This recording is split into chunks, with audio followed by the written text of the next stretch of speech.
Praise the Lord. आप सभी का स्वागत है। आज शाम की प्रार्थना में मेरा विश्वास है कि परमेश्वर का वचन आपके जीवन में कार्य करेगा। ऐसे भाई बहन हैं जो बहुत अधिक चिंतित रहते हैं, अपने बच्चों के लिए चिंतित रहते हैं, अपने भविष्य के लिए चिंतित रहते हैं, अनेक बातों के लिए चिंतित रहते हैं, जॉब के लिए, अच्छी सैलरी के लिए, अपने जीवन साथी के लिए चिंतित रहते हैं।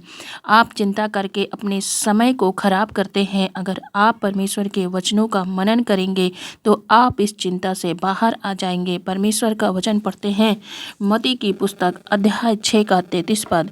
इसीलिए पहले तुम उसे राज्य और धर्म की खोज करो तो ये सब वस्तुएं भी तुम्हें मिल जाएंगी। परमेश्वर के वचन के अनुसार सबसे पहले तुम परमेश्वर के राज्य और धर्म की खोज करो।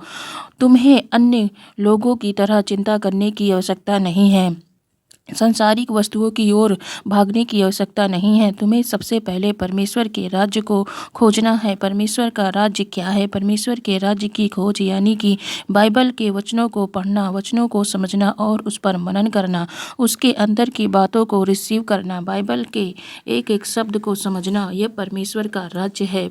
उसके पीछे परमेश्वर की क्या इच्छा है उसे समझना, परमेश्वर के राज्य की खोज करना है।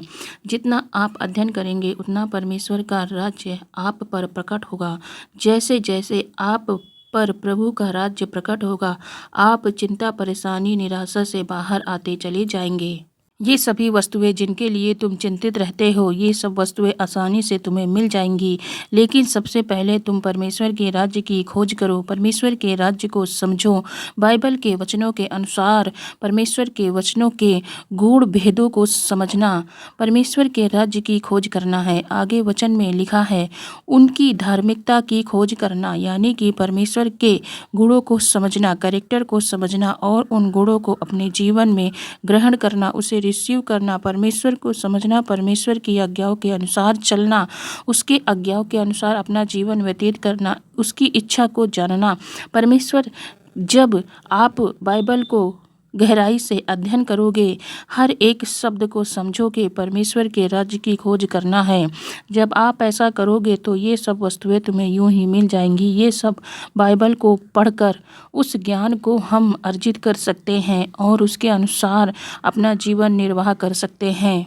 प्रभु का ये वचन आपके जीवन में पूरा हो। एक और वचन देखते हैं जिसके विरोधी आपके जीवन में ठहर नहीं सकता है। परमेश्वर का वचन कहता है, विरोधी आपके जीवन में बिल्कुल भी ठहर नहीं सकता। हो सकता है आपके जीवन में ऐसे लोग हों जो आपका मजाक बनाते हों, लेकिन परमेश्वर का वचन कहता है, मीका की पुस्तक अध्याय 7 का 7 और 8 पद, परंतु मैं यहोवा की ओर ताकता रहूँगा, मैं अपने उद्धारकर्ता परमेश्वर की बाट जोहता रहूँगा, मेरा परमेश्वर मेरी सुनेगा।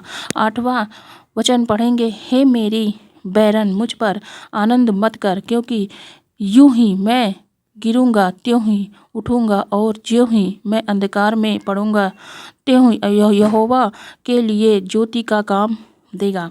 बाइबल कहती है, मैं तो यहोवा की ओर ताकता रहूँगा, वही मेरी पुकार सुनेगा। इस परिस्थिति से वही मुझे छुटकारा देगा। इसलिए हे मेरे बैरियों और विरोधियों, तुम मुझ पर आनंदित मत हो। तुम ये मत सोचो कि ये दुखी हैं तो हम आनंद मनाएं। तुम सुख मत हो, तुम खुश मत हो, क्योंकि परमेश्वर मुझे इस परिस्थिति से अवश्य बाहर निकालेगा। वचन कहता है, क्योंकि ज्यों ही मैं गिरूंगा त्यों ही उठूंगा। जब मेरे जीवन में अंधकार का समय आएगा, तब विपत्तियां होंगी, समस्या होंगी। ऐसे समय में परमेश्वर मेरे लिए ज्योति का काम करेगा, वही मुझे अंधकार, समस्या, संकट से बाहर निकालेगा, मेरी अगुवाई करेगा, मुझे फिर से उठ खड़ा करेगा। इसीलिए तुम सब आनंदित मत हो। आप के अंदर ऐसा विश्वास होना चाहिए कि मेरा परमेश्वर मेरी प्रार्थना को सुनेगा, उसकी ओर आपको देखता रहेगा, वह मुझे इस संकट से बाहर निकालेगा और मुझे छुटकारा देगा, फिर मुझे स्थिर से स्थिर करेगा।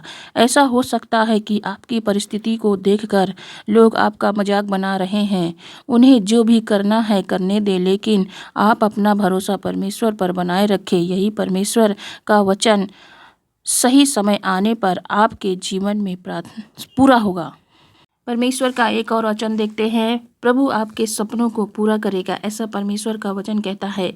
परमेश्वर आपके दर्शनों को पूरा करेंगे। ऐसा हो सकता है कि परमेश्वर ने आपको कुछ दर्शन दिखाए हों, परमेश्वर ने आप पर कुछ बातें प्रकट की हैं, वह आपके जीवन में फुलफिल होंगी। जिन वचनों से परमेश्वर ने आपसे बात की है, जो सपने आपने देखे हैं, उन सब को प्रभु पूरा करेंगे।